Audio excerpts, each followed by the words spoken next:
people dalam organisasi yang menjalankan proses bisnis itu pasti akan pede juga bahwa kita sudah, kalau ada resiko ini kita bisa kok tanganin, nggak apa-apa kita ambil aja gitu, kita tancap aja objektifnya. Jadi ibaratnya itu kayak kalau ada manajemen risikonya, perusahaannya itu pede gitu dalam menargetkan objektif-objektif yang lebih tinggi gitu. Iya nggak sih? Benar, aku sangat setuju. Jadi, perusahaan itu akan sangat percaya diri untuk mencapai objektif-objektifnya karena dia tuh sudah memegang kontrolnya gitu kan? Iya betul. Jadi Oke. ya seperti itu ya. Mungkin dari teman-teman yang lain ada yang ingin ditanggapi gitu, atau ada yang ingin ditanyakan? Kalau dari saya nggak ada pli. Oke, oke. Mungkin Bagi saya cukup jelas. oke. Dari Santi ada lagi yang ingin Sudah cukup disampaikan? jelas, Oh, sudah oke. sangat jelas. Oke, kita Baik. bisa lanjut. Selanjutnya mungkin next slide-nya Santi. Ya, Oke. jadi ini merupakan metode untuk pengumpulan informasi, mungkin kita ingin menilai suatu resiko-resiko. Jadi kita bisa menggunakan kuesioner, kemudian wawancara, kemudian tinjauan dokumen, dan penelitian, seperti itu.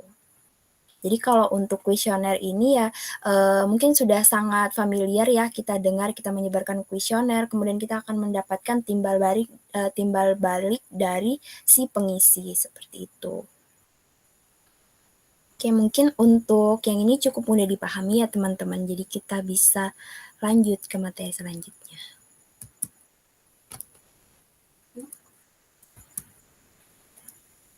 Oke, jadi selanjutnya materi tentang Threat Assessment Methodology yang akan disampaikan oleh saya sendiri. Selanjutnya, seperti yang disebutkan oleh Santi tadi, jadi di dalam mengumpulkan informasi untuk menganalisis risiko ataupun ancaman dalam sebuah organisasi, biasanya digunakan 4 metode tersebut. Yang pertama yaitu kuesioner. Jadi menyebarkan pertanyaan-pertanyaan, tapi menurut saya di dalam metode ini tuh informasi yang bisa kita dapatkan itu lebih sedikit gitu. Namun bagusnya karena kita dapat menanyakan hal-hal yang menjadi tujuan kita gitu untuk melakukan pertanyaan tersebut, memberikan pertanyaan tersebut, sehingga kita bisa mengetahui informasi apa nih yang perlu aku dapatkan, sehingga aku tulis dalam pertanyaan-pertanyaan. Kemudian dalam wawancara, biasanya wawancara ini digunakan paling umum ya, digunakan dalam menganalisis risiko karena kita berhubungan langsung dengan people atau dengan orang yang melaksanakan proses bisnis dalam organisasi, sehingga kita memerlukan keterangan dari orang tersebut. Kemudian ada tinjauan dokumen, kemudian ada penelitian. Kemudian ada lagi nih salah satu yang bisa kita gunakan dalam menganalisis risiko, yaitu melakukan benchmark. Jadi setahu saya organisasi misal mempunyai proses bisnis yang sama, itu kita bisa melakukan benchmark dengan organisasi lain atau unit lain yang memiliki proses bisnis yang serupa gitu, sehingga kita bisa mengetahui ternyata dalam proses bisnis ini ternyata ada risiko yang demikian gitu, sehingga kita bisa membantu kita dalam memperkirakan risiko apa sih yang mungkin terjadi ke depannya gitu sebelum kita melakukan penggalian informasi. Nah, jadi di dalam menganalisis ancaman, menurut PricewaterhouseCoopers itu terdiri atas 6 tahapan. Yang pertama itu mengidentifikasi relevan bisnis objektif. Jadi kita ketahui bersama kan ya bahwa dalam objektif itu pastinya terdapat ketidakpastian. Nah, ketidakpastian ini dapat berupa ancaman ataupun opportunity. Kalau ancaman itu bisa menjadi risiko yang bisa menghambat perusahaan kita atau organisasi kita untuk mencapai tujuannya. Sedangkan kalau kita bisa mendapat opportunity dari ketidakpastian tersebut, maka itu dapat menambahkan value dari service kita ataupun dari proses bisnis yang kita jalankan gitu.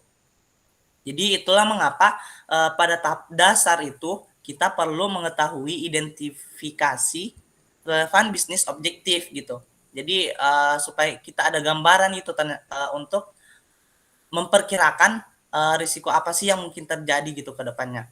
Kemudian yang kedua, itu kita melakukan identify event that could affect the achievement of objective. Bisa next ke slide selanjutnya. Nah, jadi di sini tuh terdapat kalau secara umum dalam organisasi terdapat beberapa event yang mungkin terjadi gitu untuk menghambat kita mencapai objektifnya.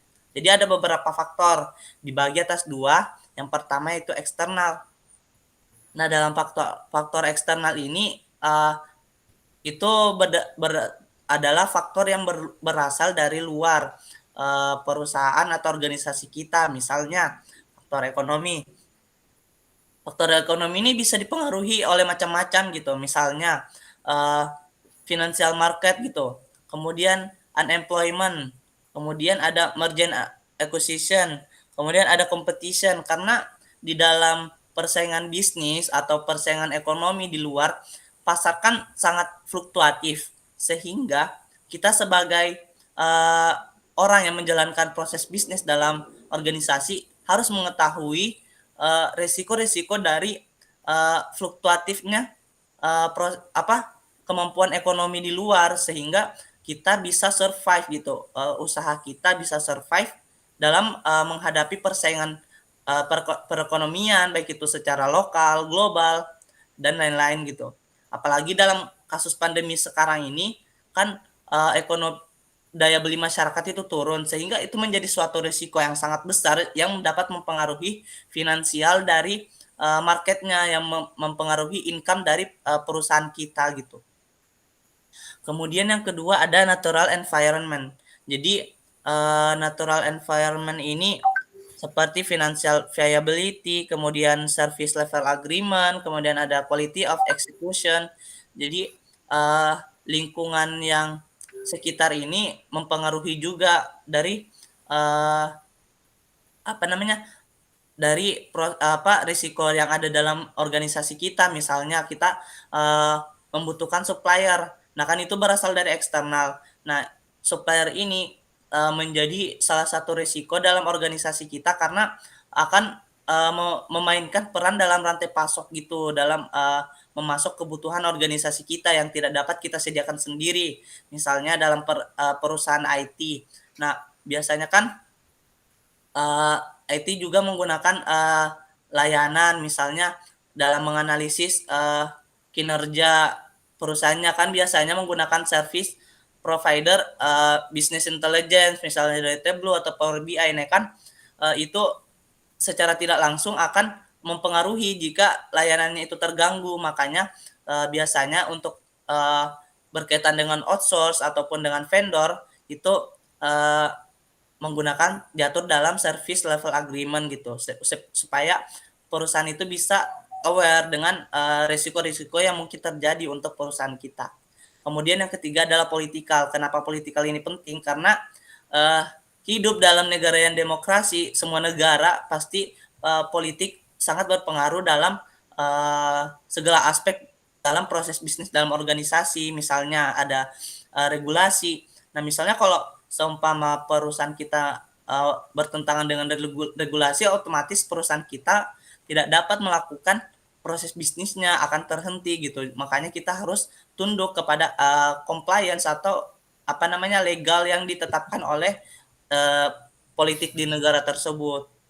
Kemudian politikal ini juga berkaitan dengan pengambil kebijakan, kemudian yang mempengaruhi stakeholder di luar, karena secara langsung akan berpengaruh ke proses bisnis organisasi kita. Kemudian dari internal terdiri dari infrastruktur, personal, dan proses dan teknologi, mungkin seperti yang dijelaskan oleh rekan saya Santi tadi gitu. Next, kemudian di tahap ketiga bisa kembali ke sebelumnya Santi yang ada flowchart. Nah, kemudian determine risk tolerance. Jadi dalam proses ini kita menentukan risk tolerance itu seperti apa gitu. Karena kan dalam organisasi nggak semuanya kita menerima resiko ataupun menghindari resiko, sehingga perlu ditetapkan bahwa kemampuan organisasi kita ini sejauh mana untuk mentoleransi risikonya.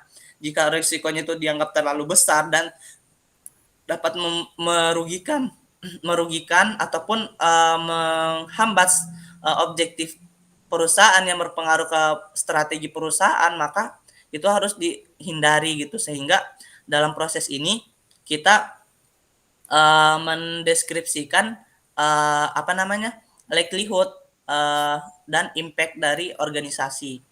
Jadi itu akan mempengaruhi daya perusahaan untuk menerima atau merespon risiko tersebut. Kemudian di tahap keempat yaitu assess inherent method and impact of risk.